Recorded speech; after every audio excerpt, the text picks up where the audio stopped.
Hello बच्चों, welcome back to my channel. कैसे हैं आप सब लोग। आज की वीडियो में मैं आप लोग के लिए human values and environment studies के एमसीक्यूज क्वेश्चंस लेकर के आई हूं। मैंने पहले भी इस पर वीडियो डाली हुई है। अगर आपने नहीं देखी है तो उसका लिंक आपको इस वीडियो को डिस्क्रिप्शन में मिल जाएगा या फिर मैं आई बटन में दे दूँगी, आप वहाँ से चेक कर लीजिएगा।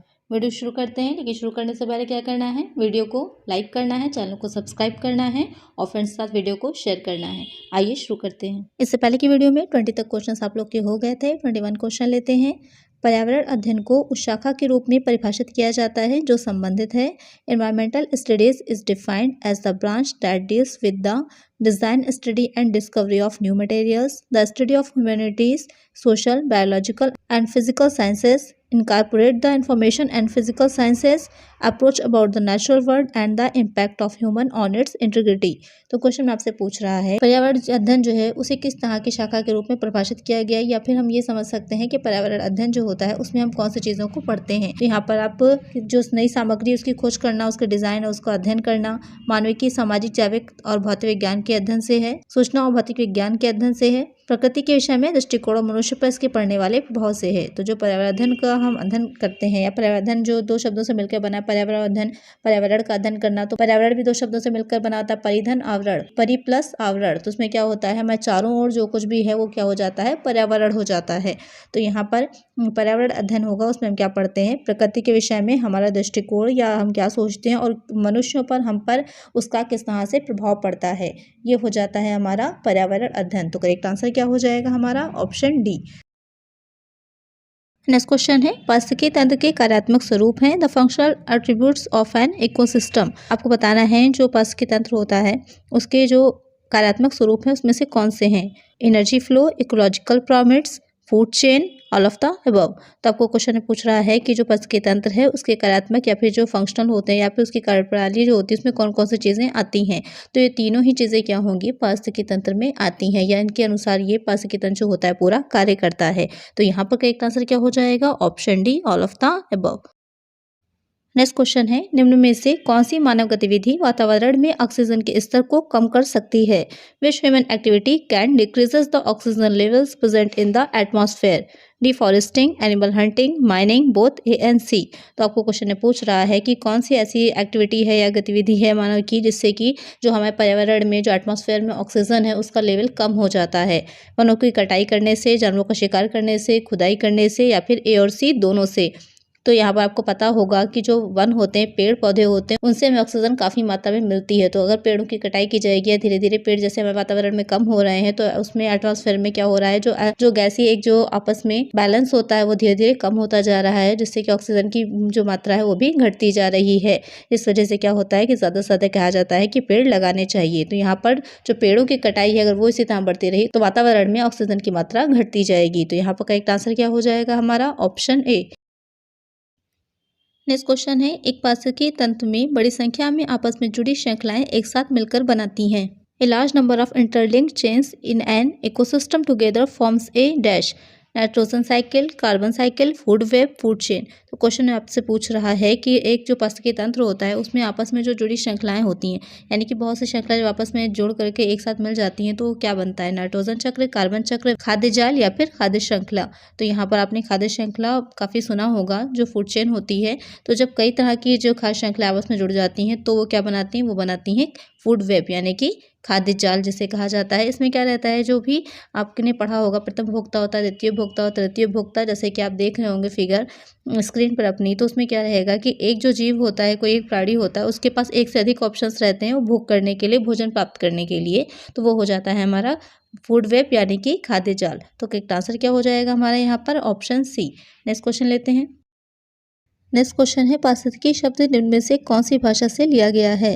The word ecology is derived from dash, French, Greek, Indian, English. तो यहाँ पर क्वेश्चन हमसे पूछ रहा है जो इकोलॉजी या फिर जो इसे हम पारिस्थितिकी कहते हैं, ये शब्द जो है वो कौन सी भाषा से आया है, लिया गया है।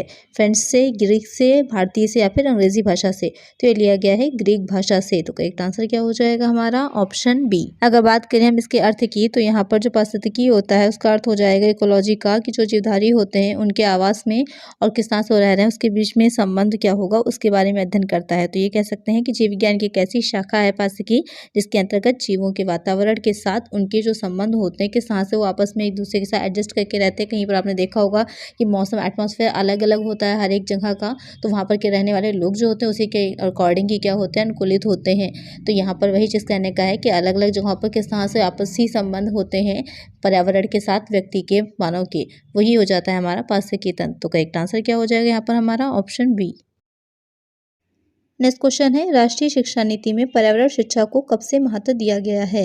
Environmental education has been given importance in the national education policy NEP since dash 1985, 1986, 1995, 2005। तो क्वेश्चन आपसे पूछ रहा है जो राष्ट्रीय शिक्षा नीति है, जिसे शॉर्ट में आप लोग एनईपी बोलते हैं, नेशनल एजुकेशन पॉलिसी, उसमें जो पर्यावरण शिक्षा थी, एजुकेशन इन्वायरमेंटल स्टडीज़ थी, उसको कब से इंपॉर्टेंस दी गई कि बच्चों को पर्यावरण का भी अध्ययन कराया जाए, जिससे कि वो उसके बारे में भी जागरूक हों, इसके बारे में भी अवेयर हों, जानकारी हो, और इसको प्रोटेक्ट करने में और इसको जो बैलेंस होता है उन सब चीज़ों को बनाए रखने में हेल्पफुल हो सकें। तो वो हुआ था 1986 से, जो राष्ट्रीय शिक्षा नीति आपकी नेशनल एजुकेशन पॉलिसी 1986 थी, उसमें इसकी जागरूकता को शामिल किया गया था। तो करेक्ट आंसर क्या हो जाएगा हमारा? Option B.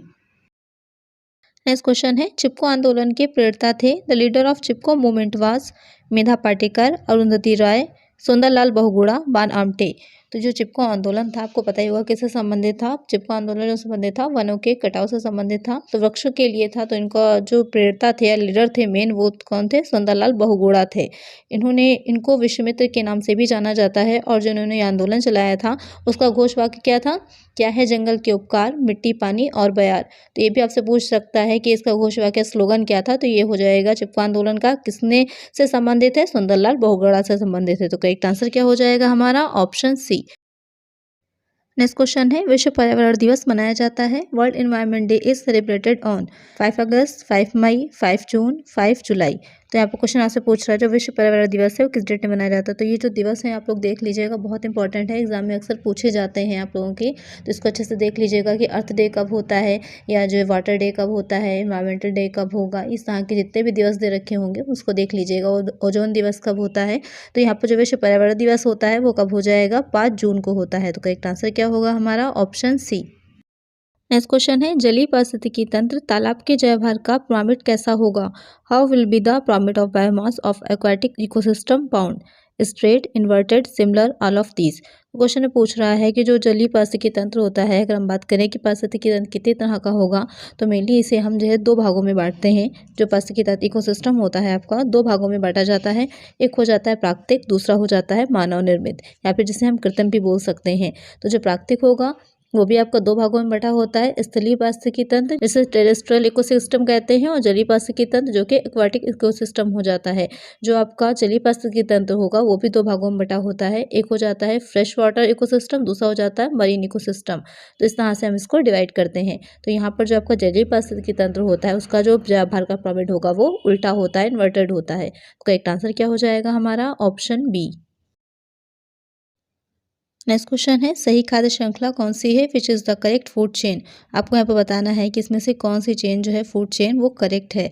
Insect tiger crocodile, insect frog snake, insect lion algae, insect goat tiger. तो आपको बताना है कि इसमें से जो करेक्ट फूड चेन है वो कौन सी है। अगर हम देखें तो जो कीट, बाघ, मगरमच्छ दे रखा है तो भी गलत हो जाएगा। सेकंड जो आपकी दे रखी है ऑप्शन नंबर बी जो है कीट, मेंढक, सांप, ये आपकी करेक्ट हो जाएगी। इंसेक्ट, फ्रॉग और स्नेक। इंसेक्ट जो होगा उसको फ्रॉग जो है कंज्यूम करता है या खाता है, या फिर जो जो स्नैक होगा वो फ्रॉग को कंज्यूम करता है, खाता है। तो यहाँ पर करेक्ट आंसर क्या हो जाएगा हमारा? Option B. नेक्स्ट क्वेश्चन है, निम्नलिखित में से कौन सी गतिविधि जल स्तर को कम कर सकती है? Which of the following activity can lower the water level? Soil erosion, growth of human population, over extraction of ground water, over grazing. तो क्वेश्चन आपसे पूछ रहा है कि कौन सी ऐसी एक्टिविटी है जिससे कि जो जल स्तर है पृथ्वी का, जो पानी हम लोग जो है पृथ्वी के अंदर होता है उसका एक आपको पता होगा वाटर लेवल होता है, उस वाटर लेवल में कमी आ जाती है, कम हो जाता है, किस कारण से या कौन सी गतिविधि से? तो यहाँ पर जो आपका over extraction of ground water दे रखा है, भूजल का अत्यधिक दोहन करने से। जब उसका बहुत ज़्यादा दोहन करते हैं तो धीरे धीरे क्या होता है, आज के टाइम में जैसे कि आप देख रहे हैं लगातार पानी का जो लेवल है वो गिरता जा रहा है। इसीलिए कहा जाता है कि पानी को कम से कम यूज़ करें, या बहुत ही आवश्यकता है उसको वेस्ट ना करें, पानी को बचाएं। तो यहाँ पर करेक्ट आंसर क्या हो जाएगा हमारा? Option C. नेक्स्ट क्वेश्चन है, निम्नलिखित में से कौन सा भारत का जैव भौगोलिक क्षेत्र नहीं है? Which of the following is not a biographical zone of India? The desert of Rajasthan, the Brahmaputra plains, south east zone, north east zone. यहाँ पर क्वेश्चन में जो आपसे पूछ रहा है कि कौन सा भारत का जैव भौगोलिक क्षेत्र नहीं है, तो यहाँ पर जैव भौगोलिक क्षेत्र की अगर हम बात करें तो वो क्षेत्र जो अपने पशुओं के लिए या जीवों के लिए या फिर वहाँ पर की जो पेड़ पौधे होते हैं उसके लिए अलग से प्रसिद्ध होता है या अलग से विशेषताएं होती हैं, वो माना जाता है जैव भौगोलिक क्षेत्र। तो कौन सा नहीं है? राजस्थान का थार मरुस्थल भी है, ब्रह्मपुत्र का मैदान भी है, उत्तर पूर्वी क्षेत्र भी है। कौन सा नहीं है? दक्षिण पूर्वी क्षेत्र नहीं है, साउथ ईस्ट जोन नहीं है। तो करेक्ट आंसर क्या होगा हमारा? Option C. नेक्स्ट क्वेश्चन है, IUCN का सही संक्षिप्त नाम क्या है? What is the correct abbreviation for IUCN? आपको बताना है जो IUCN है उसकी फुल फॉर्म क्या है। International union for conservation of nuts, international union for conservation of nature, international union for conservation of natural habitat, international union for conservation of numbers. जो IUCN है उसकी फुल फॉर्म क्या हो जाएगी? ये होती है international union for conservation of nature, अंतर्राष्ट्रीय प्रकृति संरक्षण संघ। एक तरह का संघ होता है जो अंतर्राष्ट्रीय स्तर पर प्रकृति के संरक्षण से संबंधित नियम बनाता है और कौन कौन सी चीज़ें आवश्यक हैं या इसके कौन कौन से सम्मेलन अलग अलग जगहों पर कराता है, जिससे कि लोगों को अवेयर किया जा सके, जागरूक किया जा सके। तो करेक्ट आंसर यहाँ पर क्या हो जाएगा हमारा? Option B. नेक्स्ट क्वेश्चन है, जैव विविधता डैश विविधता के अध्ययन का वर्णन करती है। Biodiversity describe the study of diversity dash below species level, at species level, at community level, at all level of biological organisation. Question आपसे पूछ रहा है जो जैव विविधता है, बायोडाइवर्सिटी है, वो विविधता के किस स्तर का या कहाँ तक अध्ययन करती है? प्रजातियों के स्तर से नीचे, प्रजातियों के स्तर पर, सामुदायिक स्तर पर, जैविक संगठन के सभी स्तरों पर। जो बायोडाइवर्सिटी होती है, जैविक विविधता होती है, वो जैविक संगठन के सभी स्तरों पर विविधता आपस में जो होगी उसका अध्ययन करती है या उसका वर्णन करती है। करेक्ट आंसर यहाँ पे क्या हो जाएगा? Option D. नेक्स्ट क्वेश्चन है, सर्वाधिक जैव विविधता क्षेत्र है। काफ़ी ये क्वेश्चन आता है, काफ़ी इंपॉर्टेंट भी है, तो ध्यान से इसको देखिएगा। Most biodiversity zones are western Ghats and north east region, Deccan peninsula and Sundarbans, semi arid zone and north east region, Andaman and Nicobar islands. Question में आपसे पूछ रहा है कि जो सर्वाधिक जैव विविधता क्षेत्र हैं वो कौन से हैं? तो सर्वाधिक जैव विविधता क्षेत्र हो जाते हैं पश्चिमी घाट और उत्तर पूर्व का क्षेत्र। तो करेक्ट आंसर क्या हो जाएगा हमारा? Option A. आज की वीडियो में इतना ही, मिलते हैं नेक्स्ट वीडियो में कुछ और नए क्वेश्चंस के साथ। अगर वीडियो अच्छी लगी है तो वीडियो को लाइक कर दीजिए, चैनल पर नए हो सब्सक्राइब नहीं किया है अभी तक तो चैनल को सब्सक्राइब कर दीजिए, नोटिफिकेशन बेल को भी जरूर ऑन कर दीजिएगा और वीडियो को फ्रेंड्स के साथ शेयर कर दीजिएगा। मिलते हैं नेक्स्ट वीडियो में। Thank you.